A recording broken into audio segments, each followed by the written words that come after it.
মরক্কোতে ৬.৮ মাত্রার ভয়াবহ ভূমিকম্পে ক্রমে দীর্ঘ হচ্ছে মৃত্যুর মিছিল। এ পর্যন্ত ২,০১২ জনের প্রাণহানির খবর মিলেছে। এখনও নিখোঁজ বহু মানুষ। বেশি ক্ষয়ক্ষতি হয়েছে এটলাস পর্বত এলাকা। মাটির সঙ্গে মিশে গেছে বহু স্থাপনা। বিস্তারিত জুবাইর রাজিনের রিপোর্টে। এ যেন সাক্ষাৎ মৃত্যুপুরী। সময় যতই গড়াচ্ছে ততই স্পষ্ট হচ্ছে ধ্বংসলীলা। ৬ দশকের মধ্যে সবচেয়ে ভয়াবহ ভূমিকম্পে বিধ্বস্ত আফ্রিকার দেশ মরক্কোর অ্যাটলাস পর্বতমালার বেশিরভাগ এলাকা। শুক্রবার রাত ১১টায় ৮.৬ মাত্রার ভূকম্পন আঘাত হানে অ্যাটলাসের ইগিল এলাকায়।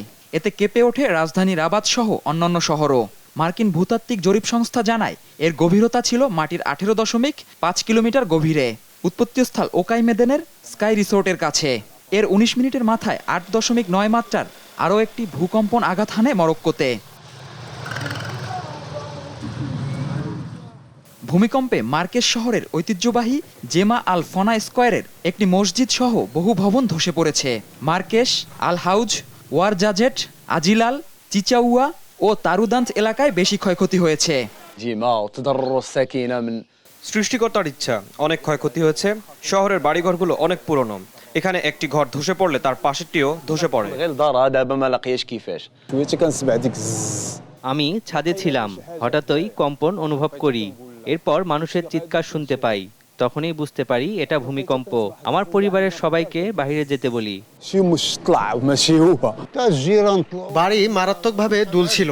সবাই ভীত ছিল। কি হচ্ছিল বুঝতে পারছিলাম না। মানুষজন চিৎকার করছিল। সবাই বাড়ির সামনে আশ্রয় নেয়। দুর্গম পাহাড়ি এলাকায় এখনো অনেক মানুষ আটকে পড়ে আছেন ধ্বংসস্তূপের নিচে। ভূমিকম্পের পর বিচ্ছিন্ন হয়ে যায় বিদ্যুৎ ও ইন্টারনেট সংযোগ।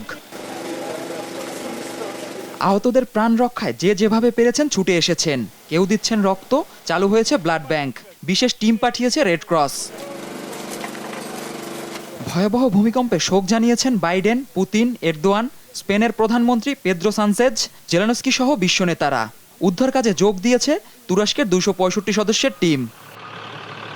Jubair Rajin, news desk, Desh TV.